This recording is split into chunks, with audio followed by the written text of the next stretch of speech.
Hey guys, what's up? It's me, Carlo, the proud otaku son of Jacksonville, and for this segment, we're going to be taking a look at something that I acquired yesterday from the good folks at the Forgotten Toy Box over on Beach Boulevard. If you haven't stopped by there, please check them out. They have some of the best selection of modern to vintage toys available, and if you're a collector and if you're in town, it's one of the best places to go, alongside Mythical Mountain in San Jose. So those are my top two favorite places to go as a geek. I just want to give a shout out to Mythical Mountain and to the good folks at the Forgotten Toy Box where I got this beauty at. So this beauty that I got from the Forgotten Toy Box is the 30-minute missions Armored Core 6 Fires of Rubicon Bellum Industries BD-011 Melander Armored Core. And this thing is a beauty, and I had so much fun building it and customizing it, as you can see. So I just wanted to show this off a little bit before I got into it. And before I get started, please, if you like this kind of content, please leave a like, and if you haven't subscribed, please hit the subscribe button. Every subscription helps this channel out a lot, and it'll help this channel grow, and it'll mean so much to me. And before I begin, I want to wish every single one of you a very Merry Christmas and Happy New Year. And so, without further ado, let's get into the 30-minute missions Armored Core 6 Fires of Rubicon Melander. Let's take a look. Now, as for the packaging themselves, for the Melander and the special weapon set, they're basically comparable to that of a high-grade Gunpla model. If those of you who don't know, Gunpla stands for Gundam Plastic Model, or Gunpla for short in Japanese portmanteau. And but for the Melander, he doesn't really come with much. He only comes with the MG-14 Ludlow submachine gun, and as well as the BST G2/P04 booster, and that's basically about it. And that's not really much. So I had to get a weapon set for him so he can have a even loadout, having 2 shoulder-mounted weapons as well as a left-handed weapon and a right-handed weapon. So to swap out the Ludlow machine gun, I decided to arm him with the laser rifle, the BP-66LR on his right hand, and the BP-67LD laser dagger on his left forearm. And for his shoulder weapons, for the right shoulder, I opted to use the VBC-70 BPM plasma missile pod. And for the left shoulder, I decided to equip this with the VBC-700LD laser drone containment module. And I wanted to make sure that my Melander, or in this case my Melander, is combat ready, and just having the Ludlow machine gun just wouldn't cut it. And here is the Melander again in all of its glory, and it's also been customized to my liking. I added some paint details and also added some dry brushing effects to it as well. Now, when you do build this out of the box, there are some parts that you will have to paint, and there aren't any color correcting stickers for this one in particular. You only get the stickers that have the Bellum Industries logo on it. Now, for the main camera eye right here, I had to use one of my metallic Gundam paint markers, and I used the metallic red for this one. Even though I didn't follow the coloring guide for this one, I wanted to make this one my own. I wanted to customize it to my liking, and that's the reason why I opted to go with the dark cobalt blue on some sections of the torso and upper chest, as well as the front and back of the waist piece. And I also added the Bellum Industries decals as such on the the shoulders, the main body on the back right here, as well as the thighs right here.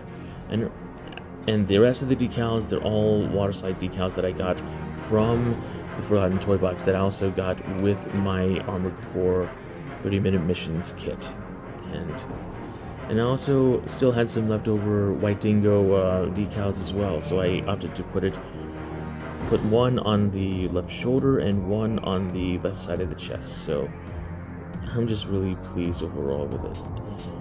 And then I added the Earth Federation Space Force logo on the left, and then the AU letters on the left side of the chest, and then the AU emblem right here on the right shoulder, and also some warning labels right here in Anaheim Electronics over on the sides of the legs. And as I said, I am very pleased with how this turned out, and I just really want to pose it in various different ways, other than vanilla pose that's right here. So to do a comparison, here is the BD-011 Melander from the 30-minute missions Armored Core 6 Fires of Rubicon kit, in comparison to the original Artifacts Kotobukiya Emerald ECM's XR00 Armored Core from Armored Core 2. Now these two are kind of the same size, but the BD-011 Melander is a little bit smaller in comparison to the Emerald ECM XR00. As for accessories, the only accessory that the Melander does come with is the MG-014 Ludlow, and that's its default pulse rifle or machine rifle. But everything else, it's all sold separately as a weapon set, and the one I got for my Melander is the weapon set 01, which is primarily plasma-based weapons. For the right shoulder, I have the VBC-70 VPM plasma missile unit, and for the left shoulder, I have this VBC-700 LD laser drone storage unit. As for its left hand, it comes with the VP-67 LD laser dagger, and it comes in two different variants. This is the deactivated variant, which is used in storage when the mission begins, and then you have the fully deployed version. As you can see, the blade is extended, and there's a beam blade effect for this piece, but it can also be replaced with this tiny bayonet piece, or the energy emitter piece that does come in there. So that's basically about it for the accessories. Oh, and don't forget the laser rifle that I have on the right hand right here. That's also part of weapon set number 1. That is the VP-66LR laser rifle. So that's basically about it for the accessories. Every model part of the Armored Core 6 Fires of Rubicon 30-minute missions line. This particular Armored Core also comes with the back mounting pieces right here, so you can all your shoulder mounted weapons.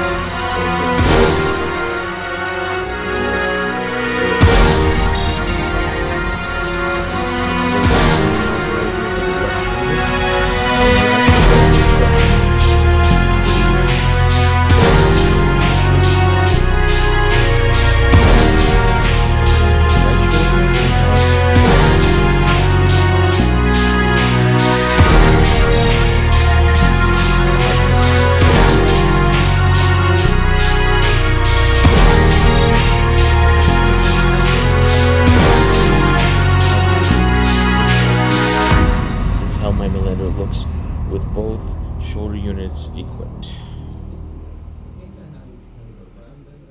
As for the left arm accessory, you can basically mount the laser dagger when it's deactivated like this, like when you're starting out in a mission, or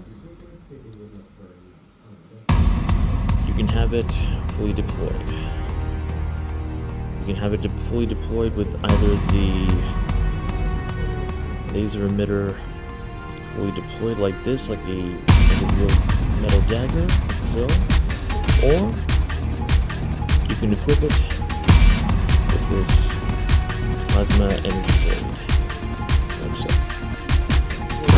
And that if you are planning on having the laser dagger deployed like this, you have to make sure that you're being extra careful that you do not press on this too much, because this is going to snap.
Around the waist unit right here. We'll go up, down, tilt side to side, go left, go right, but that's pretty much about it. And the legs, it can't do the full splits because of the design of the hips and the legs overall, but it can. It does move. It does have a good degree of movement right here in the ball joint of the hip, but it does pop off easily. So keep that in mind. For the legs, its knees up to 90 degrees, back to the forward position. It does have some movement in the ankles, but that's pretty much would I say the articulation is perfect? I would say no. But it's good enough, but it's not perfect. Because the cores are rich, they also have some basic down, but they're not really high flexibility.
silver to bring out some of the details of the armor, as well as providing a bit of a more contrast. And I also added some of the silver paint onto the edges to simulate some chipping, some wear, and to make it look like it was actually being used. So, yeah, I even did it on the plasma missile unit and also plasma drone. So I have some details.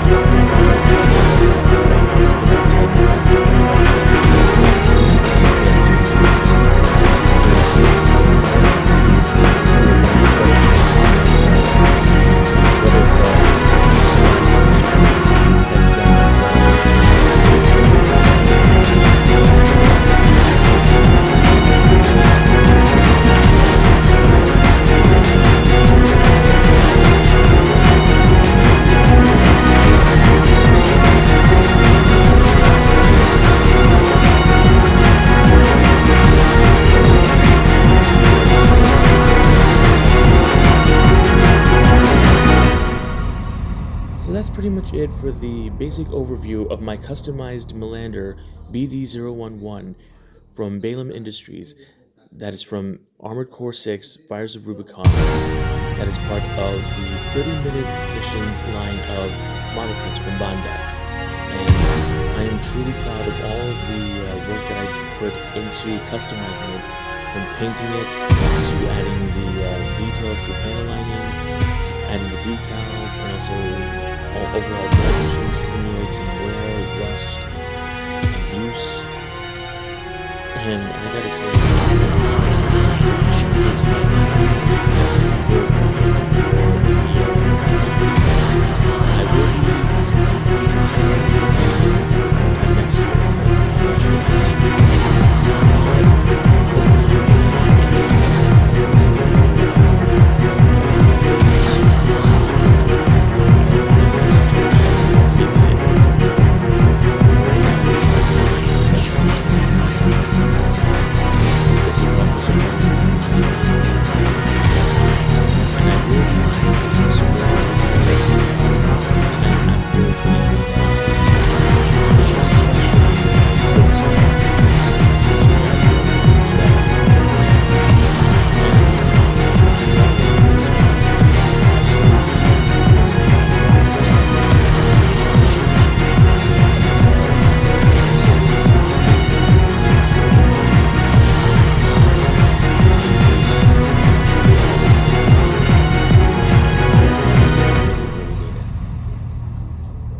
This is Carlo, the proud otaku son of Jacksonville, signing off.